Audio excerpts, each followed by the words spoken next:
नमस्कार, मी कल्पना चला गावच्या नवीन एक व्हिडिओमध्ये तुमचे अगदीच मनापासून स्वागत. आज आहे ना गावच्या पद्धतीने ना लोणचं बनवणार आहे आणि ते पण आहे ना घरच्या आंब्यांचं किंवा घरच्या कैरीचं.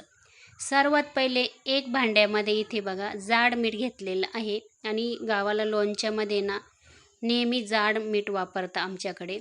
त्याच्यानंतर इथे बघू शकता ही मोहरीची डाळ त्याच्यावरती ह्या पद्धतीने पसरवून घेतलेली आहे. आता मी गावची पद्धत तुम्हाला दाखवते, आमच्या घरी असं लोणचं करतात.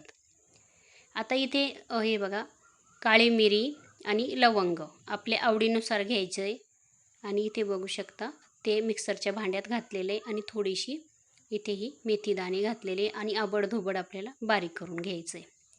त्याच्यानंतर बडीशेप घेतलेली आहे, ती पण आपल्याला ह्या पद्धतीने बारीक करायची, जास्त पण बारीक नाही करायची, थोडीशी नॉर्मल अशी हे बघा.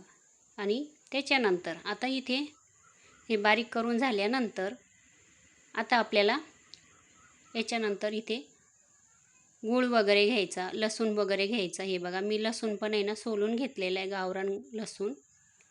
आता त्याच्यानंतर हे बघा जे सगळं मिक्सरला बारीक केलं ते मिक्स करून ह्या मोहरीच्या डाळ्यावरती घालून घेतलेलं हे बघा.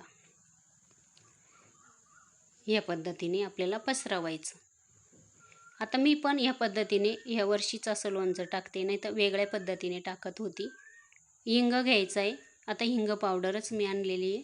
आता गावाकडे आहे ना हळद घालून घेतलेली आहे.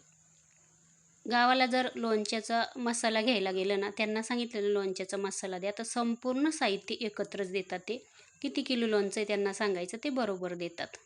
लाल मिरची पावडर घातलेली आहे, घरगुती लाल मिरची पावडर आहे. आणि त्याच्यानंतर इथे ही दुसरी खारी मिरची पण घातलेली, म्हणजे खारटी मिरची म्हणतात त्याला. ती उकळामध्ये कुटलेली आहे, एवढी छान चव लागते तिने. ती मिरची घातलेली आहे बघू शकता. गूळ घेतलेला आहे, गूळ बारीक केलेला नव्हता. चला आता मी गूळ बारीक थोडासा करून घेते आणि तो पण याच्यावरती ह्या पद्धतीने असा घालायचा. आता त्याच्यानंतर आपल्याला याच्यावरती छान असा पसरवून घ्यायचा. आता इथे बघा जो आपला लोणच्याचा मसाला असतो त्याचे मी 2 पॅकेट घातलेले आहे. हे बघा. चला ते पण असे पसरवून घ्यायचे. आता नेहमी मी काय करायचे, फोडणी करायचे, पण तसं नाही करायचं.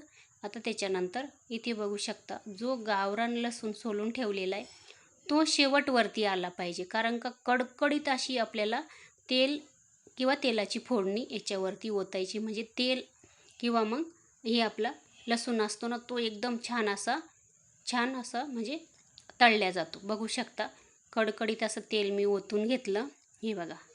आणि आपल्याला आता छान असं हे मिक्स करून घ्यायचं.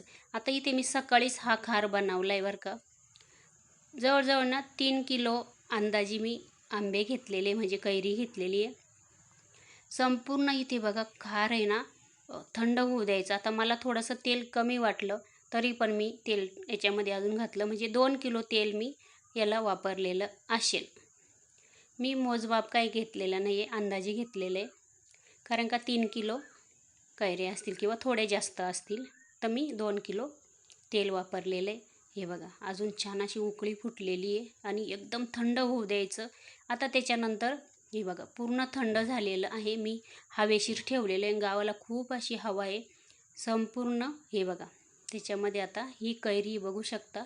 आणि कैरी मी 2 दिवस उन्हामध्ये सुकवून घेतलेली, कारण का मला आहे ना थोडंसं आहे ना कडक लोणचं टाकायचं होतं. हे बघा आता हे संपूर्ण कैरी आपल्याला याच्यामध्ये टाकायची, पण तेल पूर्ण थंड होऊ द्यायचं. संपूर्ण तेल थंड झालेलं आहे.